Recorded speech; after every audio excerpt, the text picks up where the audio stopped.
All right, everyone.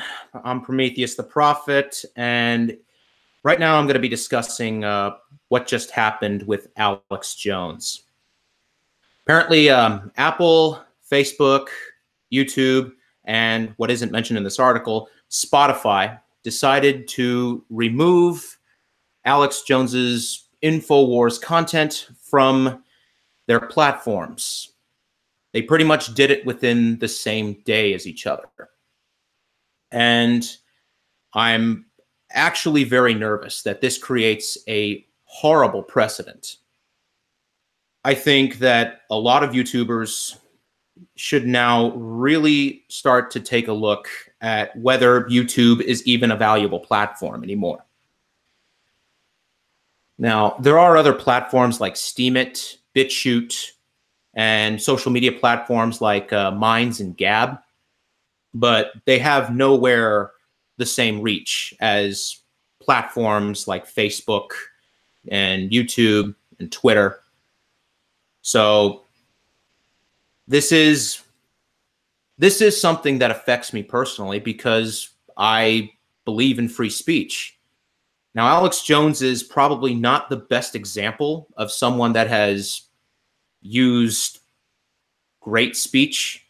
You know, he has made horrible claims about Pizzagate through his content. He actually made some defamatory statements against this, I think it was a manager or an owner of Chobani. And not to mention, he's also being sued right now for his defamatory comments against the Sandy Hook victims. Now, in some of the clips that were shown about the Sandy Hook victims, he used the words either "in my view," "in my opinion," or stuff like that, which technically protects him because he's expressing an opinion. But right now he is being sued for those comments. And this is, I think, how you beat fake news. You beat fake news with lawsuits. You don't beat it with censorship, because that just creates a very horrible precedent that if they can take down any person unilaterally, or in this case, multilaterally, in a coordinated effort, they can take anyone down. Now, I'm glad to see that a lot of YouTubers have actually come out and defended Jones' right to be on these platforms. However, the problem is it's not a First Amendment issue, because the First Amendment only guarantees freedom of speech in the public square, but the digital space has not been added to that list as being a part of the public square. And I think the First Amendment should be extended to include social media platforms, which is kind of why I'm surprised to see even libertarian YouTubers finally coming out and saying, yeah, we need to make social media public utilities. We need to make Google a public utility. The internet should be protected from private interests, because here's the big red pill moment. Big corporations don't give a shit about you. They don't give a shit about your rights. They don't give a shit about your freedoms. They just give a shit about your money. And once you've given them that money, then you're a statistic. I mean, you see it all the time with businesses that say, you know what, sir, I'm sorry, but you're not allowed to bring your gun into our establishment. Or, I'm sorry, sir, we can't allow you to say that. We're going to have to ask you to leave. Or if it's an employee, yeah, sorry, what you've said has completely offended us and offended the customers. We're going to have to terminate your employment. Even your privacy right now is vulnerable to these Silicon Valley companies. And that's just it. I think people are now coming to that oh shit moment where just saying, oh, they're a private company, they can do whatever they want, is no longer being as much of a valued opinion anymore. People need to have protections. They need to have their freedoms protected. But when they say we got to get the government out of it, and you start bringing in private corporations that are not elected, they are not obligated to protect you, then this is what you get. So I think the libertarians are finally going to start coming more to reason, because I do not want to see a corporate autocracy take place once you get government out of everything. Now, I think a lot of this is also going to affect left-wingers if they suddenly become a threat. Because right now, the major names that are being targeted are mostly right-wing. I mean, Alex Jones has been hit, but then we all remember Adpocalypse with what happened when the Wall Street Journal, which is owned by Rupert Murdoch, decided to go after PewDiePie. Next thing you know, the Adpocalypse just came and completely obliterated the revenue for so many YouTubers. Now, the same thing happened with radio. Now, what happened with radio was when Rush Limbaugh commented on Sandra Fluke talking about birth control, I think it was to Congress, and he insinuated that she was a slut because she wanted birth control. That just forced the David Brock institution known as Media Matters. Now, David Brock is kind of an acolyte of Hillary Clinton. They started a massive boycott against politically conservative radio. But what happened was pretty much all political radio was hit with an ad boycott. So now the only people that would advertise on these radio stations were mostly local firms like Protecting Gold or some other stuff like that. But the thing is, it didn't bring the money to recoup the losses. So that's kind of why big radio is completely dying. And I think YouTube is heading in that direction, especially after what they just did with Alex Jones, a channel that had 2.5 million subscribers. I mean, 2.5 million subscribers, and he only had one strike on his channel because of some content. But then suddenly they just decided to take him out without even going for a second or even the third strike. They just unilaterally said, we're done. And like I said, I think this is going to start affecting left-wingers because right now, today, there is an election for the primaries in some of the Midwestern states. And I do expect that some of the populist left-wingers are going to do very well. And eventually, they're going to start looking at where these populists came from. I mean, like one of the big PACs that has mostly promoted these populists is called Justice Democrats. And if we all remember, Justice Democrats was originally started by Cenk Uygur and Kyle Kulinski of the Young Turks and Secular Talk, along with two of the campaign staff for Bernie Sanders. So once they see that and they say, well, you know what, we got to start taking down the Young Turks and Secular Talk because you know what, they're violating our bottom line. They don't, and YouTube and these other companies will probably do it because guess what, the advertisers, they're not going to advertise on the channel if they keep the Young Turks or Secular Talk on there, and these major interests, they're not going to want to have these people promote candidates that are opposed to what they want. And I just got done watching an Anna Kasparian video for her little show No Filter about Alex Jones, and I think she is a complete elitist. She does not understand what is happening. She completely sides with the companies and she uses that stupid argument. Well, they're a private company. They can do whatever they want. But do you not realize that this is a coordinated attack and that what goes around comes around? Do you not understand that? And the thing is, when the moment they do come for you, people are going to use your comments against you. It happened with James Gunn. I mean, James Gunn advocated for Roseanne being fired.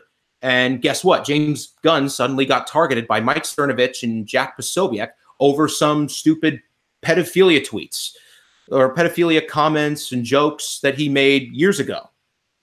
And suddenly Disney decides to fire him.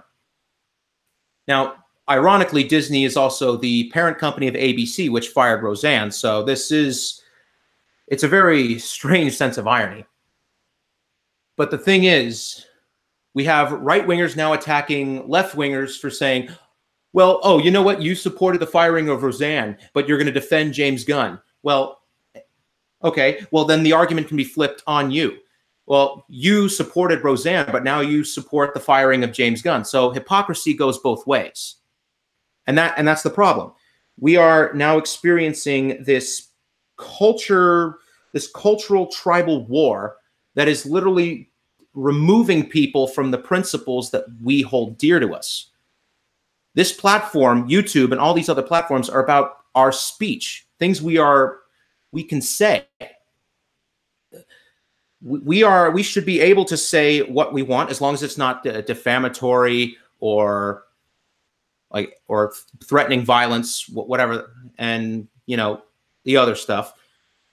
But the thing is, we need to be more protective of even our most ideologically opposed opponents.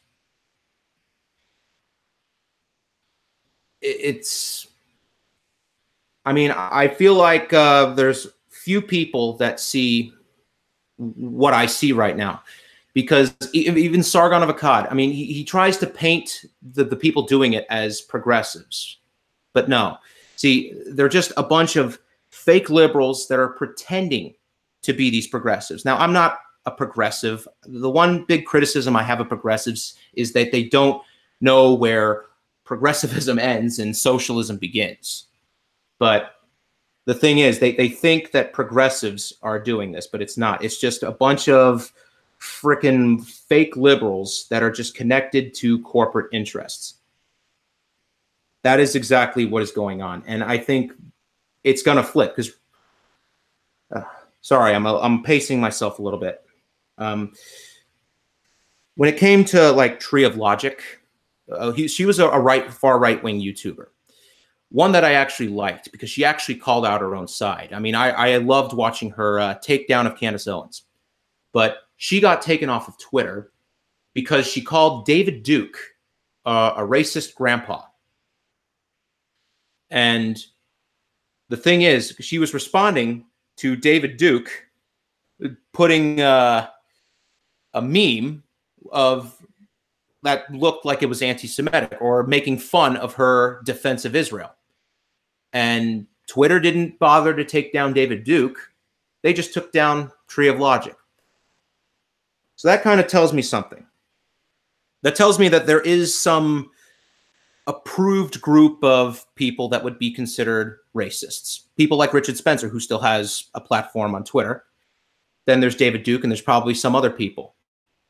I think they're that approved group because the media needs to go to someone when they want to get the opinion of racists. So they'll keep Spencer, they'll keep David Duke, even though they're not controlled opposition. I think they're tolerated opposition. And I think it's the same thing with the liberals. They need people to be as far left as possible, as crazy as possible, to justify the other side of the narrative. That's kind of why I think the New York Times decided to keep that one girl that works for them that's kind of a racist against whites. I think they want to have that there so that both sides can paint the narrative that these extremes are absolutely abysmal for the country, so that they need the centrist pro-business people will become the only real opposition that people should vote for. And I think that is what is going on. But yeah, anyway, this whole thing just really pisses me off because I am in favor of free speech. Alex Jones makes horrible content. Most of it's hilarious, but some of it has had real world consequences. But again, any real world consequences that are because of Alex Jones, you can sue him for it. I wanted InfoWars to shut down because he had to pay so many defamatory lawsuits. That is how I envisioned InfoWars to die. But now Alex Jones gets a huge boost to his ego. He gets a huge boost to his marketing. I mean, imagine that. InfoWars, banned by the mainstream media, banned by Silicon Valley. Yeah, just listen up. Something like that. That is exactly what these people have given him. They have given him more legitimacy for his claims. And I really do wish that both sides were less partisan about this and actually were willing to come together and say, you know what, we defend everyone's freedom of speech, regardless of whether we agree with it or not. There are plenty of YouTubers that do. And I believe if the worst case scenario comes and they start coming after like the Young Turks, Jimmy Dore, Secular Talk, Humanist Report, David Pakman, TJ Kirk, you know, bunch of left-wing YouTubers with a large following, I'm hoping that people will come out and defend them unilaterally. But I do expect, especially after the Young Turks response, that a lot of right-wing YouTubers are suddenly going to use her Anna Kasparian's statements against her and just completely laugh at Young Turks being completely taken off the internet, completely censored. While some of the more principled libertarians and right-wingers will defend the Young Turks' right to be on the internet, they'll probably get shit from their fans. Kind of like how Quartering and Mundane Matt. Now, Mundane Matt is pretty liberal, but he does tailor himself to be conservative friendly, or at least not antagonistic towards the right in general. But yeah, a lot of right-wingers gave him shit for defending James Gunn. The same with the Quartering. Quartering defended James Gunn, and well, of course, he should keep his job, and they gave him shit for it. And, you know, that's where we're at now. That is where we're at. And I do worry where this country is heading if this right in front of you is allowed to continue. There are several YouTubers that are most likely to be targets as well. I mean, there are people like atheists who decide to disparage Islam. And guess what? They're going to be targeted. Or atheists, or if it's, say, like, becomes more of a Christian, if there's like a more Christian culture in the future, like, geez, fuck that shit. But yeah, if they disparage Christianity, oh, suddenly they could be deplatformed for that.